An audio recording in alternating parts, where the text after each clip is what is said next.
Hi everyone, this is Selena Kraus and welcome to another card video.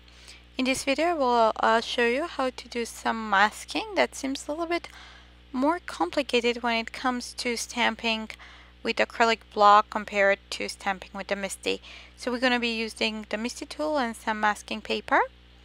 And I'm using the new Hero Art, my monthly hero kit for August, which is coffee based. I'm using coffee theme, not coffee based. I'm using this little cup and I will stamp 3 stacked cups or mugs. So I'll stamp one on the piece of cardstock and then stamp some mask to start with, see how I want that to look like. So I'm just positioning those coffee mug images on top of each other to see how I want them to look.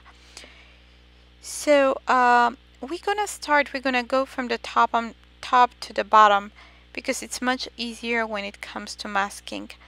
So I have the first stamp position onto my MISTI and kind of the second one too.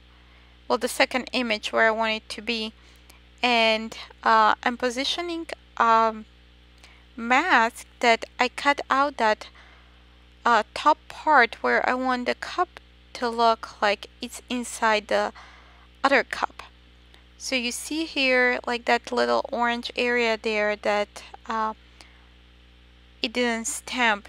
So for the next part we're gonna mask that bottom part of the mug but leave the round of the second mug.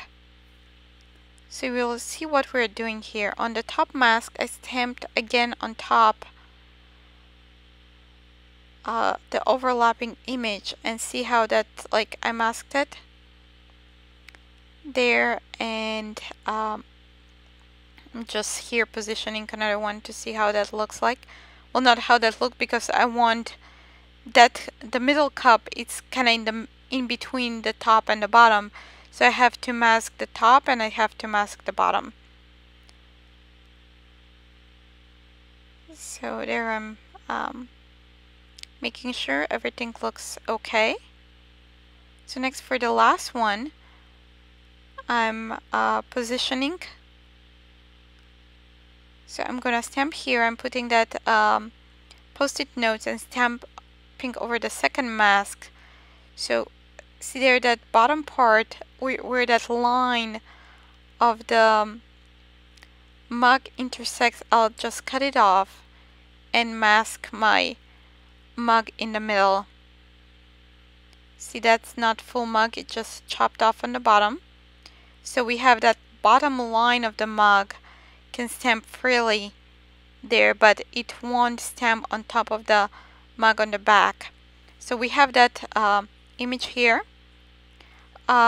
It may not seem very clear right now, but when you start working on it, you will see what I'm talking about, and hopefully it will be a little bit more clearer. So next I'm just coloring those. I'm using some Copic markers, the BG32, 11, and 10, and R12, 11, and R30.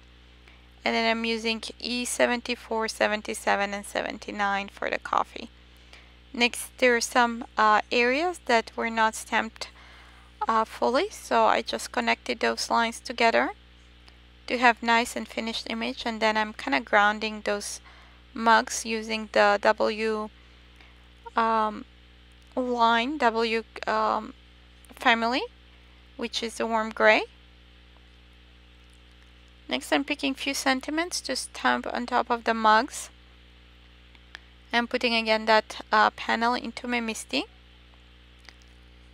I picked out 3 sentiments and I'm positioning the first one on the bottom mug, and then I'll position the second one and the third one and pick them with the lid of the MISTI. And using black ink, intense black, I'm stamping all of those 3 together. Next, I'll stamp a sentiment using Versamark with black cardstock and emboss with white embossing powder.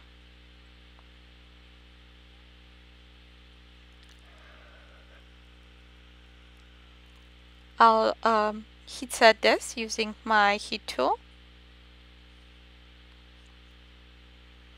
and trim it off to get a nice strip.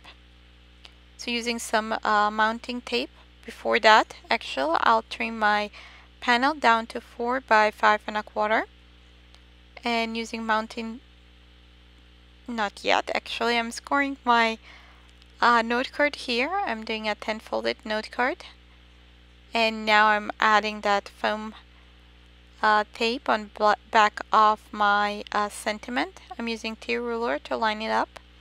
Make sure that it's parallel with the bottom and the top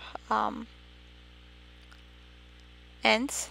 I'm adding some fun foam and adding it to my black note card. To finish it off, I'm adding some sequins. I'm using the blush, Ombré blush, and champagne sequins.